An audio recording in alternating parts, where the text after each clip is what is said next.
Welcome to the Effective Engineering Manager podcast. Hi, Slava. It's your time today. What would you like to talk about? Today, I'd like to talk about how to do design reviews effectively and how to train the team on the process. So, what are the effective design reviews and why are they important? The effective design reviews are the reviews that produce high quality architectures by accommodating team's input. And effective design reviews are important because high quality software architectures minimize redesigns and rewrites. And how do we do design reviews to help bring about results? We do effective design reviews by following these 5 steps.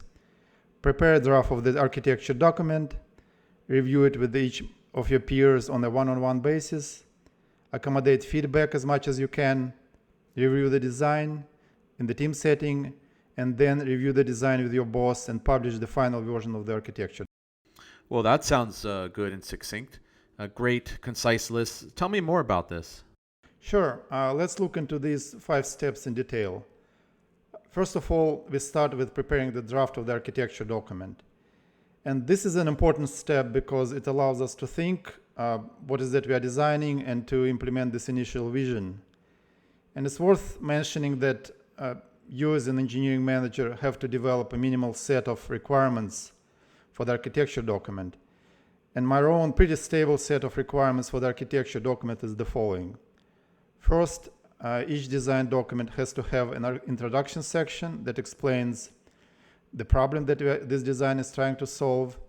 And the introduction has to have a block diagram which has maybe 5 to 6 components and the connections between them that allows the reader or the viewer to get a good idea of what is this design about without having to read through possibly multiple pages of text and diagrams. And second, the design document has to have 1 or more sequence diagrams that describe how key components of the design interact. And the third, the design document has to have a conclusion which summarizes the key points of the design. And that's pretty much the minimal set.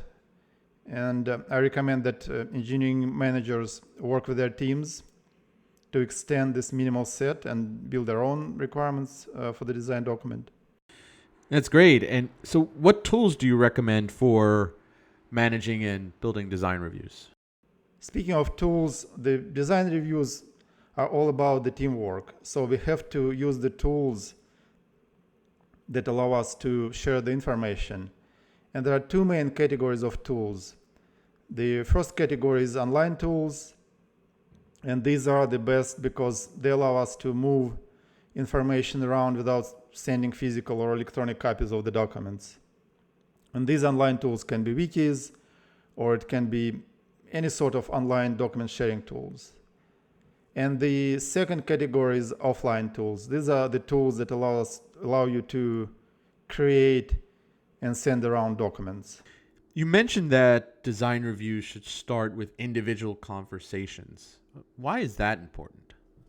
Yes, once the draft of the design document is ready, the next step is to review the design with your peers that are going to participate in the team review. And you have to do it on a one-on-one basis. And I want to stress doing it on a one-on-one basis before the team review. If we start with the team review, your team may have strong opinions about how things have to be done. And because they express these opinions in a public setting, they will feel compelled to stick to their points of view, because the moment someone begins to disagree with those points in a public setting, it becomes a matter of self-respect, and often the architecture discussions turn into a fight between people defending their own pride. And as a result, the team-first architecture reviews often end up being ineffective and the team getting frustrated. And when we do it on a one-on-one basis, first of all, it shows undivided attention from the engineer who is doing the design.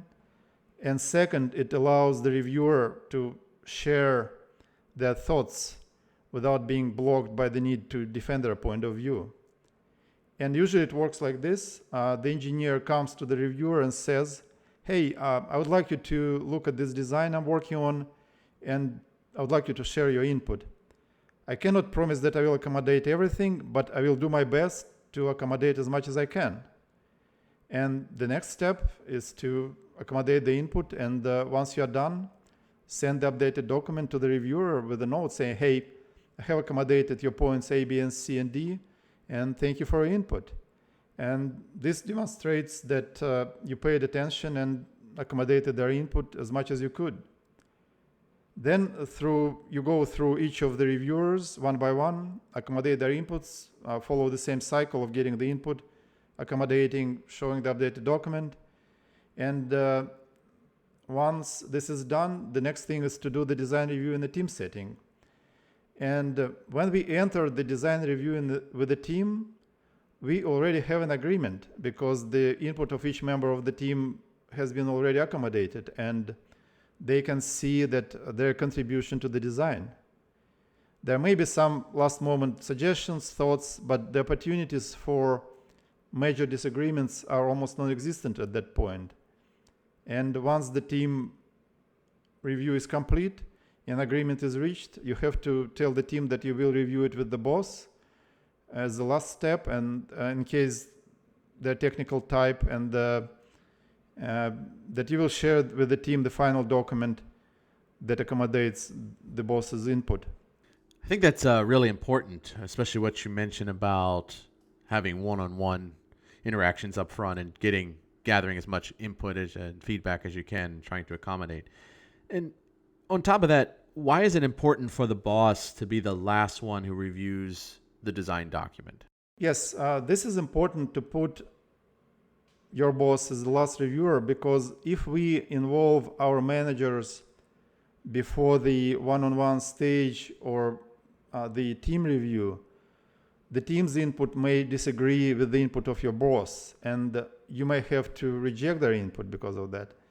And the team will feel that their input is not going to be respected, and they may be less creative or less open in providing their input. But when the boss gets the opportunity to be the last one to look at it before the document is finalized, then there's no any sort of animosity, because the final decision is on the boss. And it makes sense to tell your boss that the team reviewed it and everyone agrees with the design, and that you are looking for a sign-off. And at this point, the design is a result of the joint intellectual contribution of the team, so the chances of dramatic changes are low. And once your boss has contributed, go ahead and share the final version of the architecture document with the broad team for their reference. Now, the amount of work required to do this may be 5 times more than just crafting something up and letting the team tear it apart. But the effectiveness of this approach is incomparably greater, because it's using the maximum of team's input compared to the public review first. Yeah, I think that also is extremely important. And you're absolutely right about the overall effectiveness is a lot better when you front load all that work and time, because it's much more well spent. How do we as managers train our teams on the process for effective design reviews? What do we need to do? Yes, first I suggest engineering managers do it themselves a couple of times. And second, build a presentation and run a training meeting with the team. After that, managers should watch for the situations when the team does it the old way and course correct by providing feedback on a one-on-one basis. Slava, that was great stuff. Can you give our listeners a checklist that they can use to self-check that they are doing design reviews effectively? Yes, here's the checklist. Number 1, prepare a draft of the architecture document or design document.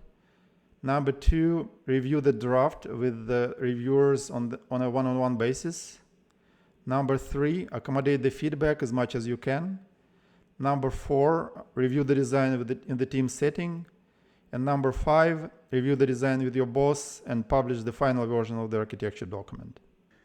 Outstanding. Thank you, Slava. Looking forward to more good stuff. Thank you, Adam. More good stuff is coming.